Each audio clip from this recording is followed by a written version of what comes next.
IPO क्या होता है, आईपीओ में इन्वेस्ट कैसे करते हैं और आईपीओ में इन्वेस्ट करके क्या हम अमीर बन सकते हैं और मुझे आईपीओ में इन्वेस्ट करना चाहिए या नहीं करना चाहिए।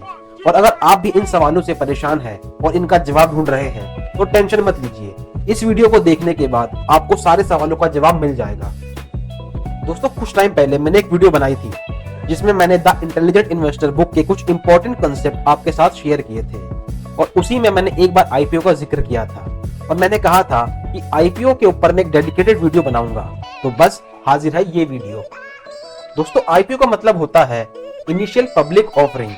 जब भी कभी कोई कंपनी अपना बिजनेस एक्सपैंड कर रही होती है तो उसे काफी सारे पैसों की जरूरत पड़ती है। चलो आपको एक एग्जांपल देता हूँ। मान लो एक XYZ कंपनी है और उस कंपनी को अपना बिजनेस एक्सपैंड करना है, अपना बिजनेस बढ़ाना है और इसीलिए वो कंपनी चाहती है कि 90 शोरूम्स और खुल जाए ताकि उसका बिजनेस पूरे ऑल ओवर इंडिया में फैल जाए। और इसीलिए कंपनी ने अपने बेस पर कुछ पैसा इकट्ठा कर लिया है, लेकिन फिर भी काफी पैसों की जरूरत पड़ रही है और इसीलिए अब कंपनी पब्लिक के पास आती है और कंपनी को पब्लिक से पैसा लेना पड़ता है।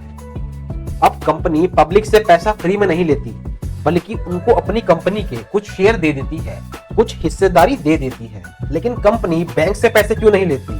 क्योंकि बैंक आपसे इंटरेस्ट चार्ज करता है। अब कंपनी को आपसे पैसा लेने के लिए, यानी पब्लिक से पैसा लेने के लिए अपने आप को स्टॉक मार्केट में लिस्ट करना पड़ता है, मतलब अपना आईपीओ लॉन्च करना पड़ता है। और आईपीओ लॉन्च होने के बाद कंपनी एनएसई या बीएसई में अपनी लिस्टिंग करा सकता है। अब ये एनएसई और बीएसई क्या है? दोस्तों, एनएसई मतलब नेशनल स्टॉक एक्सचेंज और बीएसई मतलब बॉम्बे स्टॉक एक्सचेंज। चलो आपको एक एग्जांपल से समझाता हूँ। मान लो आप एक मार्केट में गए कुछ सामान लेने के लिए और आप मार्केट में देखते हैं कि यहाँ तो सिर्फ 2 ही दुकान है, मतलब जो आपको सामान लेना है वो आप इन 2 दुकानों में से ले सकते हैं। और ऐसे ही स्टॉक मार्केट में भी 2 ही दुकान है, एक एनएसई नेशनल स्टॉक एक्सचेंज और एक बीएसई बॉम्बे स्टॉक एक्सचेंज। आप इन 2 ही जगह से शेयर परचेज कर सकते हैं और आईपीओ भी सिर्फ इन 2 ही जगह अपनी लिस्टिंग करा सकते हैं। अब आईपीओ में कितने टाइप के लोग इन्वेस्ट कर सकते हैं? सबसे पहले आते हैं QIB, मतलब क्वालिफाइड इंस्टीट्यूशनल बिडर। अब ये लोग कौन होते हैं? ये लोग वो होते हैं जो बहुत ज्यादा अमाउंट में पैसा इन्वेस्ट करते हैं, जैसे 10 करोड़ या 10 करोड़ से ज्यादा पैसा इन्वेस्ट करते हैं, जैसे म्यूचुअल फंड्स और LIC वगैरह। अब आईपीओ में इन्वेस्ट करने के लिए ये लोग 50% रिजर्व रहते हैं। अब दूसरे नंबर पे आते हैं NII, मतलब नॉन इंस्टीट्यूशनल इन्वेस्टर। अब ये लोग कौन होते हैं?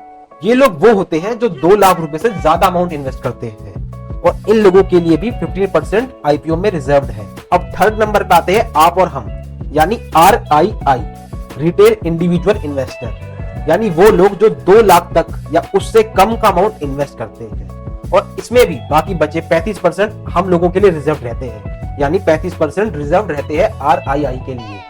चलो मैं आपको थोड़ा डिटेल में समझा देता हूँ।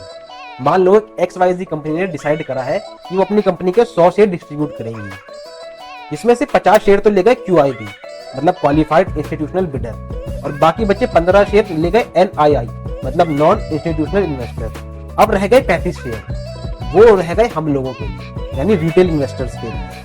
अब रिटेल इन्वेस्टर के बचे थे 35 शेयर, लेकिन क्या हो अगर 35 शेयर के लिए 70 एप्लीकेशन आ जाए और इसी तरह 15 NII शेयर्स के लिए 15 NII और आ जाए और 50 QIB के लिए 50 QIB एप्लीकेशंस और आ जाए, तो कुल मिलाकर 100 शेयर्स के लिए 200 एप्लीकेशंस आ जाए, यानी 2 गुना हो जाए। तो इसे कहते हैं कि आईपीओ ओवर सब्सक्राइब हो चुका है। और जनरली जो आईपीओ ओवर सब्सक्राइब होते हैं उन्हें अच्छा माना जाता है। अब शेयर तो थे सिर्फ 100, लेकिन एप्लीकेशन आ गए 200, यानी 100 शेयर के लिए 200 लोगों ने अप्लाई कर दिया। तो इस केस में सबको अलॉटमेंट तो मिल नहीं सकता, तो ऐसे में कंप्यूटराइज सिस्टम में एक लॉटरी की तरह शेयर अलॉट किए जाते हैं। तो इसका मतलब है कि आईपीओ का अलॉटमेंट भी सबको नहीं मिलता है। तो अगर आप सोच रहे हो कि मैं भी आईपीओ में इन्वेस्ट करूं, तो मैं बता दूं कि इसकी कोई गारंटी नहीं है कि आपको वो आईपीओ अलॉट हो ही जाएगा। दोस्तों, ये बात तो हो गई कि आईपीओ में कितने लोग इन्वेस्ट करते हैं और आईपीओ कैसे अलॉट होता है। और अगर आप अब ये सोच रहे हैं क्या मैं 1 या 2 शेयर खरीद सकता हूँ आईपीओ में, तो जी नहीं, आप 1 या 2 शेयर नहीं खरीद सकते। आईपीओ में इन्वेस्ट करने के लिए आपको कम से कम 1 लॉट खरीदना पड़ता है। अब 1 लॉट में कितने शेयर होते हैं ये तो कंपनी ही डिसाइड करती है। चलो मैं आपको एग्जांपल से समझा देता हूँ। मान लो एक कंपनी 1 लॉट में 150 शेयर इशू कर रही है और शेयर का प्राइस 100 रुपए रख रही है और इसे इशू प्राइस कहते हैं। तो क्या आप 1 शेयर खरीद सकते हो?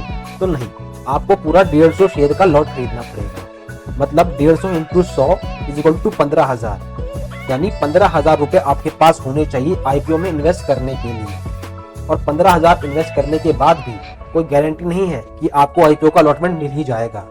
अब क्या हम आईपीओ में इन्वेस्ट करके अमीर बन सकते हैं? तो देखो दोस्तों, आप अमीर तो नहीं बन सकते, लेकिन आप आईपीओ में इन्वेस्ट करके अपने पैसे को 2 गुना या 3 गुना तक कर सकते हो। दोस्तों, आईपीओ में भी 2 तरह के लोग इन्वेस्ट करते हैं। एक वो लोग जो आईपीओ लिस्ट होते ही उसे तुरंत बेच देते हैं, और दूसरे वो लोग जो आईपीओ लिस्ट होने के बाद भी उसे कई सालों तक होल्ड करके रखते हैं। मतलब अगर कोई आईपीओ 100 रुपए के इशू प्राइस पर इशू हुआ और वो कंपनी का आईपीओ अच्छा है, तो वो लिस्ट होते टाइम 200 का भी हो सकता है। मतलब अगर आपने 15,000 रुपए लगाए थे तो आपके 15,000 डायरेक्ट डबल हो जाएंगे, यानी 30,000 हो जाएंगे। और इस केस में स्पेकुलेटर्स वो 30,000 रुपए निकाल लेते हैं और उसे एंजॉय करते हैं, और वहीं इन्वेस्टर्स उसको होल्ड करके रखते हैं और लॉन्ग टर्म में अच्छा और ज्यादा प्रॉफिट गेन करते हैं। और दोस्तों, अच्छे कंपनीज के आईपीओ को होल्ड रखने से आप लखपति तो डेफिनेटली बन सकते हैं, लेकिन होल्ड करके, ना कि लिस्टिंग होते ही सेल करके। अब आपको आईपीओ में इन्वेस्ट करना चाहिए या नहीं करना चाहिए, ये तो आपका इंडिविजुअल डिसीजन है। मैं आपको ये बता देता हूँ कि आईपीओ में आपको एक कंपनी का ओनर अपनी कंपनी का हिस्सा बेच रहा है, तो वो आपको उसकी फेयर वैल्यू से थोड़ा ज्यादा प्राइस पर बेचेगा, क्योंकि उसको भी तो प्रॉफिट कमाना है। एक एग्जांपल देता हूँ। मान लो आपके पास एक फ्लैट है जिसे आप सेल करना चाहते हैं, और उस फ्लैट की फेयर वैल्यू है 50 लाख रुपए। तो आप क्या चाहोगे कि वो फ्लैट 50 लाख में ही बिक जाए? नहीं, आप ये चाहोगे कि वो फ्लैट थोड़ा सा ज्यादा रुपए में, जैसे 60 या 70 लाख में बिक जाए, जिससे कि आपको भी थोड़ा प्रॉफिट हो जाए। और उसी तरह से आईपीओ में कंपनी का ओनर अपनी कंपनी के प्राइस को थोड़ा सा ज्यादा प्राइस पर सेल करता है, ताकि उसे भी कुछ फायदा हो जाए।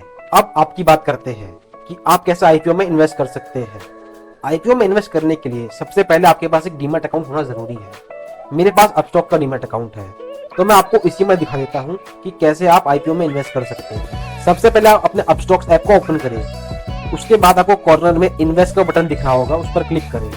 अब आईपीओ वाले सेक्शन में व्यू ऑनगोइंग आईपीओ पर क्लिक करें, फिर आपको अप्लाई का बटन दिखेगा। उस पर क्लिक करके आप आराम से अप्लाई कर सकते हैं, लेकिन बिड प्राइस आप हाई रखिएगा। जो मैक्सिमम बिड प्राइस होगा उसे ही आप डालिएगा। ऐसे ज्यादा चांसेस रहते हैं कि हाई बिड प्राइस रखने पर आपको आईपीओ अलॉट हो जाए, और 15 या 14,000 की पेमेंट लगेगी। इसे आप फोन पे और गूगल पे से आराम से पे कर सकते हैं, और एक बार पेमेंट हो गई तो आपका एप्लीकेशन सबमिटेड हो जाएगा। और उसके बाद अगर आपको आईपीओ अलॉट हो जाता है तो आपको अपने डीमैट अकाउंट से पता चल जाएगा कि मुझे आईपीओ मिल गया है। और अगर आपको आईपीओ अलॉट नहीं होता है तो हफ्ते या 10 दिन में आपका पेमेंट आपको रिफंड कर दिया जाता है। और अगर आप भी अपस्टॉक के जरिए आईपीओ में इन्वेस्ट करना चाहते हैं तो आप अपस्टॉक का डीमैट अकाउंट ओपन कर सकते हैं। लिंक आपको डिस्क्रिप्शन में मिल जाएगा। वॉरेन बफेट, जो दुनिया के बहुत बड़े इन्वेस्टर हैं, उनके मेंटोर बेंजामिन ग्राहम, वो अपनी बुक द इंटेलिजेंट इन्वेस्टर में बताते हैं कि ज्यादातर आईपीओ को अवॉइड करना चाहिए। और अगर आप जानना चाहते हैं कि आईपीओ के बारे में बेंजामिन ग्राहम और क्या कहते हैं, तो आप इस लेफ्ट वाली वीडियो को देख सकते हैं। और अगर आप शेयर मार्केट के बारे में डिटेल में जानना चाहते हैं तो इस राइट वाली वीडियो को देख सकते हैं।